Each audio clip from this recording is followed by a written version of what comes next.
더구나 이 사건이 이제 아까 말씀하신 것처럼 검찰은 네. 이미 명백한 범죄로 판단해서 무려 14명을 기소한 거잖아요. 맞습니다. 그리고 그 예. 뭐 그 금액도 크죠. 그렇죠. 예. 뭐 공모자가 91명에 이르고 네. 거기에 사용된 계좌가 157개. 예. 근데 김건희 여사는 그럼 이제 그 네. 중에 5개 계좌인데, 네. 5개 계좌가 공소장에 나오죠. 그죠? 예. 근데 사실은 그 계좌의 또 비중이 네. 크죠. 굉장히 크죠. 예. 굉장히 크죠. 그거 잠깐 설명해 주실래요? 제가 이제 기사 쓴 지 오래돼서 정확한 숫자는 다 잊어버렸는데, 그러니까 이제 그 공소장 범죄일람표를 보면 두 가지로 계좌가 나뉘어요. 그러니까 어떤 거는 직접 매수 계좌라고 표현되어 있는 게 있어요. 이를테면 권오수 직접 매수 계좌다 이러면 이게 비록 다른 사람 명의일지언정 권오수 씨가 그걸 직접 거래를 했다는 거예요. 도이치모터스 회장 권오수. 예. 예. 그리고 권오수 매수 유도 계좌 이렇게 되어 있는 것은 권오수 씨가 주변 사람들한테 야, 네 계좌로 도이치모터 좀 사라라고 얘기한 거예요. 그러니까 앞에 것은 직접 예를 들면 HTS로 거래를 했다면 공인인증서랑 비밀번호를 다 받아서 직접 한 계좌고 뒤에 것은 이제 계좌는 그 사람이 계속 갖고 있지만 어쨌든 말로 해서 이제 사게 만드는 건데 김건희 여사는 5개의 계좌를 보면 양쪽에 다 나옵니다. 이제 매수 유도 계좌랑 직접 매수 계좌 다 나오고 그 말은 무슨 말이냐면 자기의 계좌를 빌려주기도 하고 자기가 직접 사기도 했다라는 뜻이 되는 거고 또 이제 거래 액수 또 굉장히 높습니다. 아까 말씀하실 때 91명의 계좌주가 있었다고 말씀하셨는데 제 기억으로 그 중에 한 4등이었나? 뭐 이 정도 되고요. 거래 액수로. 예예예. 그리고 또 도이치모터스 주가 조작 사건 저희가 지금 한참 얘기하고 있는 것은 1차 작전 시기에 관한 것인데 이 작전은 1차 작전과 2차 작전으로 나뉘죠. 이 사건 자체가. 선수도 그래서 2명 있죠? 예, 총 3명인데 총 3명. 1차 작전의 선수가 지금 저희가 계속 얘기하고 있는 이모 씨고 씨. 2차 작전의 선수가 이제 김모 씨랑 이모 씨 이렇게 나오는데 사실은 1차 작전 때도 계좌를 빌려주고 2차 작전 때도 계좌를 빌려준 사람은 유일하게 이제 김건희 여사 한 명인 거고. 그 계좌 주인 네. 계좌주 중에서. 네네네네. 그렇게 보면 굉장히 이제 그 깊이 연루되어 있다라는 건 이미 이제 확인된 사실이고요. 다만 아까 말씀드린 것처럼 김건희 여사가 이거를 알았냐 몰랐냐 이 사람들이 작전 벌이는 걸. 자, 그게 어떻게 보면 이제 핵심 쟁점이었고, 네. 그죠?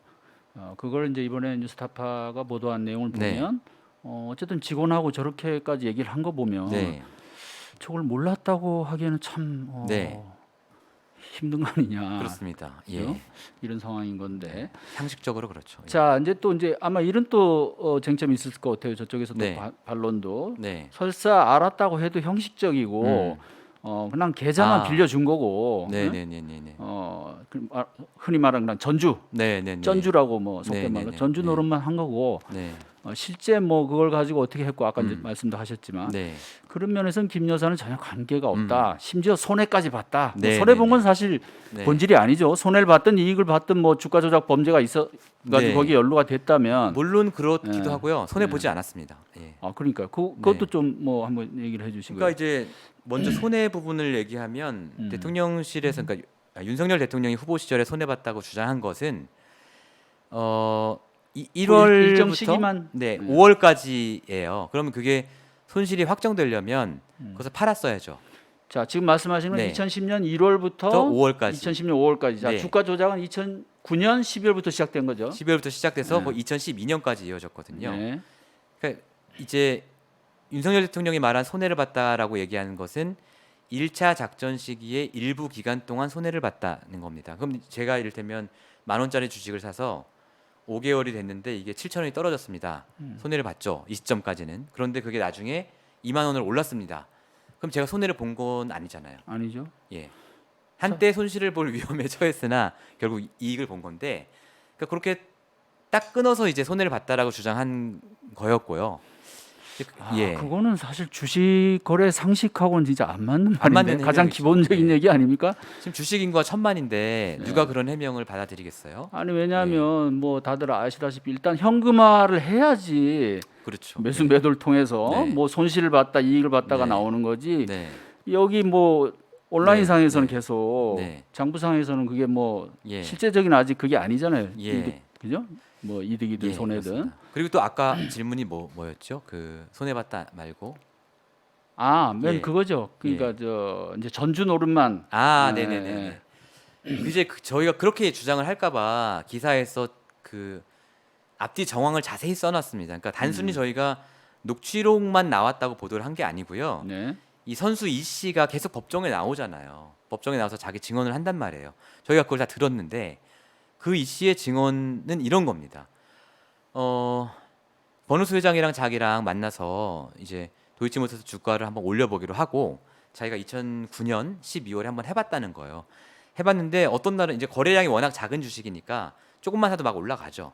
어떤 날은 잘 됐는데 또 안 되는 날이 있더라는 거예요. 또 누가 많이 팔면 안 되는 거예요. 그러니까 요렇게는 안 되겠다. 이 사람이 생각을 하고 권우수 회장한테 아니 도이치모터스 주식을 좀 사줄 수 있는 그런 사람을 좀 소개해주면 안 되냐라고 부탁을 합니다. 이 씨가 이 씨가 선수 권우수 이 씨. 회장한테. 예. 그러면 그러니까 권우수 회장이 있지 하면서 기존 도이치모터스의 주주 3명을 소개해줘요. 이제 그게 이제 김건희 여사랑 주주 2명이 더 있습니다. 양모 씨랑 또 다른 김모 씨 이렇게 3명을 소개를 해줍니다. 3명을 소개해주고 이 주가조작 선수 이모 씨가 이 사람들을 만나죠. 만나서 자 앞으로 나한테 계좌와 그 계좌에 들어있는 돈 주식을 맡겨주십시오. 이렇게 얘기를 해요. 그 대신 내가 이제 수익이 나면 한 30-40% 정도 가져가겠다. 이렇게 얘기를 합니다. 30-40%요? 예. 어우, 그 이제 주주 중에 한 명은 안 한다고 거절을 했고요. 상당히 큰 건데. 예. 예. 그리고 이제 마지막으로 김건희 여사를 만나게 되는데 김건희 여사랑 만난 상황에 대해서 이제 얘기를 합니다. 그러니까 일단 지금까지 얘기들을 드린 것의 중요한 사실은 어쨌든 이 씨가 김건희 여사를 처음 만난 것은 도이치모터스 주식을 사줄 사람으로 만났다는 거예요. 자, 지금까지 예. 말씀하신 거는 어떻게 확인이 된 거죠? 죄송합니다. 예. 주가 조작 선수 이모 씨가 예. 법정에서 한 얘기예요. 법정 진술로 예, 본인이 법정에서. 스스로 다 본인이 관계를 얘기를 한 겁니다. 예, 쭉 털어놨군요, 다. 예. 그리고 요런 부분에 대해서는 변호인 측이든 검사 측이든 서로 이의가 없어요. 이의가 없습니다. 어쨌든 다 법정에서 한 얘기고 그래서 이제 김건희 여사를 만났는데 이랬다는 거예요. 자기가 도착을 하니까 김건희 여사랑 권오수 회장이 회사 얘기를 하고 있더라. 도이치모터스 얘기를. 그러면서 도이치모터스가 앞으로 좋아질 거다. 이제 권오수 회장이 앞으로 어떤 일이 있을 거고 어떤 일이 있을 거니까 우리 회사 주가 올라간다. 이렇게 얘기를 했다는 거예요. 그러니까 김건희 여사가 그럼 나도 좀 사봐야겠네. 라고 얘기를 했다는 겁니다. 그렇게 말을 하면서 그 이모 씨한테 그럼 사달라. 나 대신 사달라. 라고 얘기를 하고 그 자리에서 전화를 걸어서 증권사 직원한테 앞으로 이 땡땡이란 사람이 저 대신 전화로 주문을 하면 그 주문을 받아주세요. 라고 얘기를 했다는 거예요. 그러니까 이 얘기는 뭐냐면 김건희 여사가 윤석열 대통령의 주장처럼 네. 여러 주식을 그러니까 그 주식시장에 있는 수천 개 주식 중에 여러 주식을 네가 보고 너 전문가니까 알아서 한번 포트폴리오를 구성해서 수익을 내보세요. 라고 한 게 아니라는 거예요.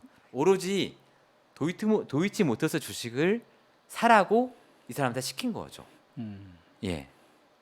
처음부터 그러니까 아예 그쪽으로 그렇죠. 이제 딱 작정을 하고 그렇죠. 주식 종목도 딱 이미 특정돼 있었고. 네. 그렇기 때문에 김건희 여사의 계좌 내역을 보면 무려 17억에 달하는 돈을 4개월 동안 매수를 한 거잖아요. 자, 근데 그렇긴 해도 지금 네. 1월 12일 요 아까 그 통화 네. 녹취록에 나온 1월 10일 상황을 네. 제외한다면 네. 나머지 부분들 그 5월까지 네. 적어도 이제 여기 신한투자에서 네. 이루어졌던 일들은 대통령실 해명대로 네. 어쨌든 거기는 우리가 관여를 안 했다라는 네. 부분도 뭐 좀 일리가 있다고 볼 수 있나요? 그러니까 대통령실에서 이번에 나온 해명이 제가 보기에는 엄청난 해명인데 근데 심지어 뭐 자살골이다 네, 이런 네. 주장도 하신 걸로 아는데. 왜 그러냐면요. 예. 이제 기간은 1월 12일부터 5월 20일까지로 되어 있습니다만 그 기간 내내 도이치모터스 주식을 매수한 게 아니에요. 7거래일 동안밖에 매수를 안 했거든요. 1월 12일 한 번, 13일 한 번 하고 좀 쉬다가 1월 25일부터 5, 6, 7, 8, 9 일주일 연속 매수를 했습니다. 그러니까 7거래일 동안 17억 원치를 매수를 한 거거든요. 자, 그러면 1월 12일은 김건희 여사가 했죠. 1월 13일 거래에 대해서 김건희 여사가 컨펌을 해주는 녹취록이 나왔습니다. 그럼 대통령실에서 이 컨펌은 원래 하는 거야라고 지금 대답을 했잖아요. 그렇다면 그 얘기는 1월 25일부터 29일까지의 거래도 김건희 여사가 컨펌을 했다는 얘기거든요. 네.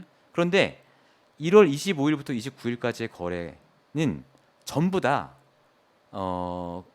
전부 다는 아니고 대부분 검찰의 공소장에 나오는 거래들인 거예요. 네. 그러니까 그 얘기는 오히려 김건희 여사가 이 주가조작 선수 이모 씨가 거래했던 그 범죄적 거래, 시세 조종성 거래에 더 깊이 관여하고 있다.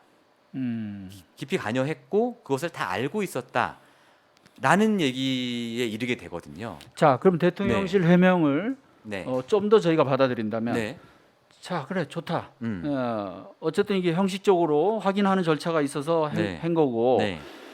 알긴 뭐 그럼 알아 이걸 이제 몰랐다고 할 수는 없잖아요. 네. 알긴 알았지만 어쨌든 김 여사가 그 주가 조작 거래에 관여한 건 아니지 않느냐. 네. 뭐 이런 또 이제 음. 뭐 해명 아닌 해명도 또 나올 수 있겠네요. 이제 그렇게 하면 이제 백발 물러서더라도 네. 1월 12일의 거래는 김건희 여사 직접 했기 그렇죠. 때문에 1월 12일은 네. 또 설명이 안 되는 거죠. 네, 지금. 거기에 무려 51건이 있거든요. 그 공소장에 나와 있는 게. 그렇다면 김건희 여사를 기소하지 않은 것은 앞뒤가 안 맞게 되는 12일 하루에만 51건이 있다고요? 네. 엄청나게 많은 거래가 그날 그러면. 예. 그러니까 왜냐면 이런 거죠. 음, 이를테면 그 아까 녹취록에서도 보이지만 증권사 직원을 통화할 때 2,400원까지 조금씩 사볼게요라고 얘기를 하면 증권사 직원은 도이치모터스는 이제 물량이 많이 나오는 주식이 아니니까 화면 보다가 도이치모터스 매도가 나올 때마다 샀을 거 아닙니까? 네. 그러니까 거래 횟수가 늘어나는 거죠. 그리고 그 뒤에 이제 2,400원 넘어서도 계속 사긴 했는데 어쨌든 그런 식으로 하니까 거래 횟수가 늘어나고 그러니까 순수하게 체결 건수로 보면 그날 거의 200차례 넘는 거래가 이루어졌습니다. 근데 이제 그 건수는 이제 한국 거래소 데이터였기 때문에 좀 계산 방법이 다르죠. 이를테면 제가 만 주를 한꺼번에 주문하잖아요. 네. 그럼 그럼 이제 공소장 범죄일람표에서는 한 건으로 나오지만 이게 체결이 여러 차례 나눠서 되지 않습니까? 그럼 이제 한국 거래소 데이터에는 그 여러 건으로 다 잡히는 거죠. 하여튼 그 다시 원래 얘기로 돌아가 네. 보면 아무리 그렇다고 하더라도 1월 12일의 거래를 김건희 여사가 직접 했다는 사실은 피해갈 수 없고요. 피할 수 없고. 1월 13일부터 29일 나머지 6일 동안의 거래를 그러면 김건희 여사가 이게 비정상적인 거래라는 것을 몰랐겠느냐라는 거죠. 도이치모터스의 그 제가 예전에 기사에 썼지만 도이치모터스 우리나라 증권 시장에서 도이치모터스가 거래된 양의 30~40%를 김건희 여사 혼자 차지했단 말이죠. 그날. 예, 그 날들을 보면 그렇죠. 몇몇 날짜가 이제 그렇단 말이죠. 예, 그 거래가 지금, 이루어진 날. 예, 7거래일을 말씀드렸는데 적게는 20%, 많게는 40몇 프로까지 혼자서 그걸 다 거래한 거예요. 그러면 전체 거래량의 20%, 30%, 40%를 거래하는 사람이 가격을 좌지우지할 수가 없겠습니까? 예. 그것도 이제 제가 거래 패턴을 분석해서 보도한 적이 있는데 막 그 뭐죠? 종가 당시에는 이제 동시효과 개념이 있어서 2시 50분까지만 주문을 받고 2시 50분이 넘어가는 주문은 한꺼번에 이제 처리를 했었거든요. 예. 2시 50분 직전에 막 매수 주문을 내고 이런 거래가 이제 다 김건희 여사의 계좌로 이어지는데 그러면 김건희 여사가 이를테면 상상을 해보면 증권사 직원한테 그분이 그 주가조작사 이모 씨가 2시 50분에 막 사라고 하던데요? 이렇게 얘기를 했을 거 아닙니까? 네. 그럼 김건희 여사가 네 그러세요 했으면 김건희 여사가 2시 50분에 집중적으로 주문이 이루어지는 그것을 정상적인 거래라고 인지했다는 걸 믿으라는 얘기인가? 이렇게 되는 거죠. 예. 왜냐하면 그 거래일 동안 이루어진 거래들이 전혀 정상적인 거래들이 아니니까. 네. 그러면 지금 분석으로는 어쨌든 그러면 매번 직원이 그 이모 씨가 네.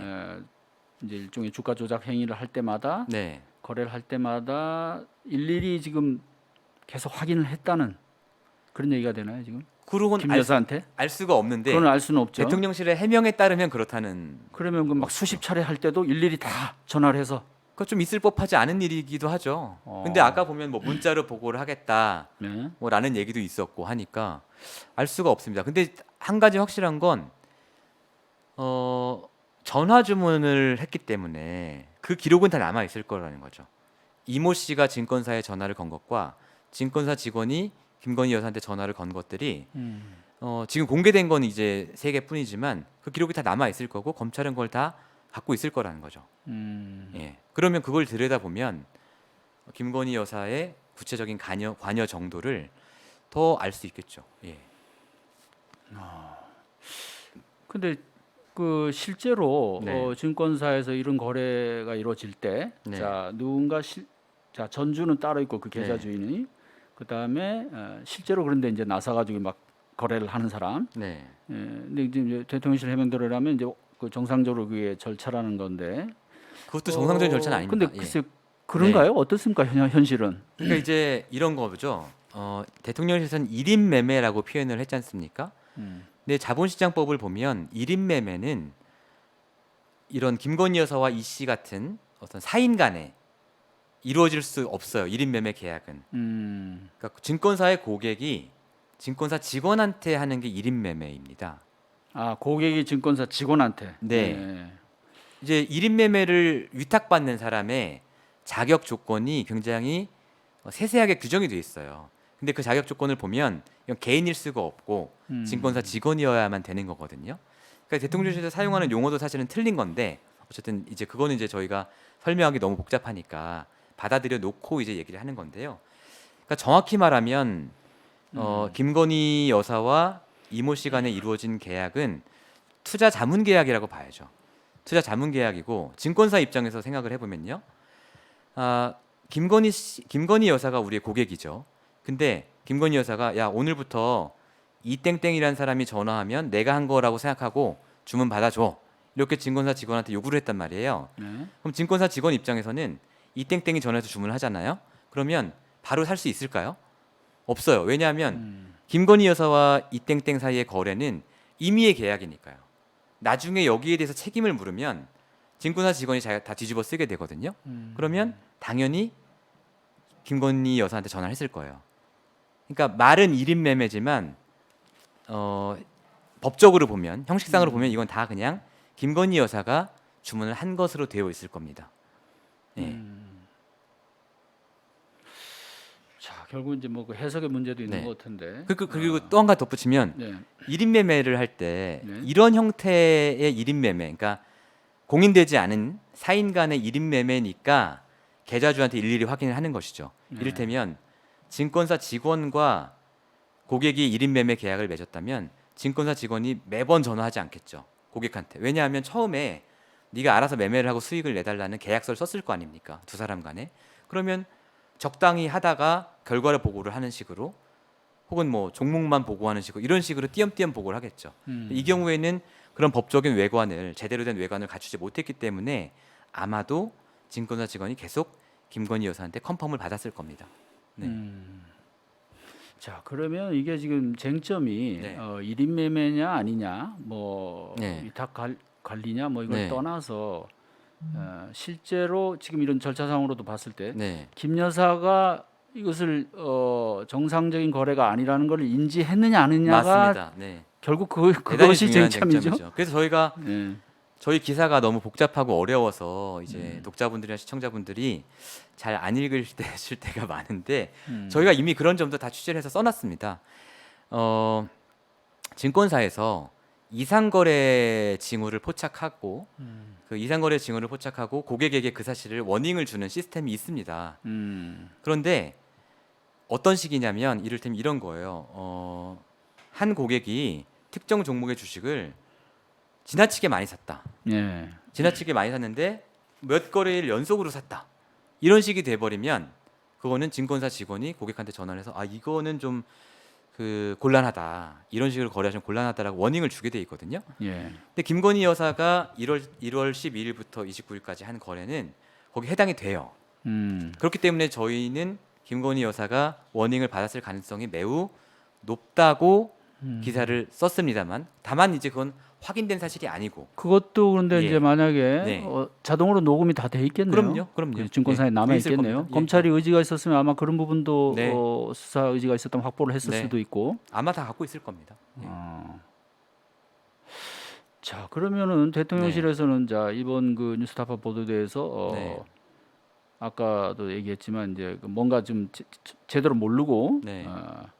왜곡 해석을 네. 했고 심지어 이제 날조 허위 보도를 했다라고까지 네.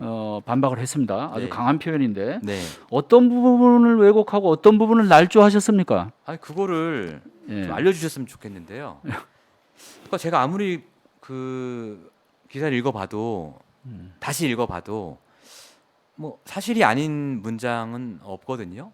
제가 사실은 다 사실대로 썼고 추정은 추정이라고 또 다 썼고요. 추정도 네. 거의 없습니다. 이번 기사는 추정도 거의 없고. 그래서 어떤 부분이 허위인지 좀 구체적으로 알려주셨으면 좋겠고요. 아마 날조라고 표현한 것은 제 생각에는 이런 것 같습니다. 허위는 그러니까 이게 팩트냐 아니냐의 문제고요. 날조는 같은 팩트를 가지고 너네는 왜 이렇게 해석을 하느냐라는 뜻으로 한 이제 말 같아요. 왜곡과 네. 연계가 되는 표현이라고 네, 할 수 네, 있겠죠. 네, 그래서 만약에 그 해석은 저희는 달리 해석할 여지가 없다고 봤고 그래서 그렇게 해석해서 기사를 쓴 건데요.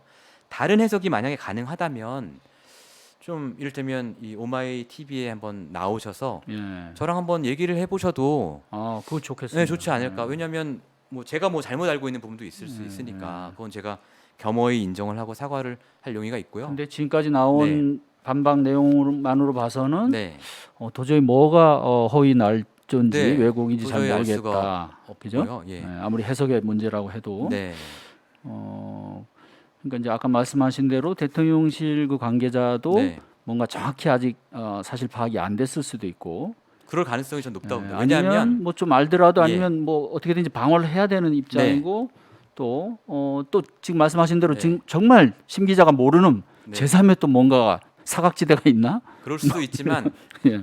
재밌는 에피소드인데 어제 아까 제가 읽어드렸잖아요 대통령실 입장문을. 예. 어떻게 나오냐면 1월 14일부터 5월 20일까지 이렇게 나와요. 네. 근데 김건희 여사가 공개한 계좌 기록을 보면 그렇게밖에 말할 수가 없어요. 왜냐하면 1월 14일이라고 날짜가 찍혀 있거든요.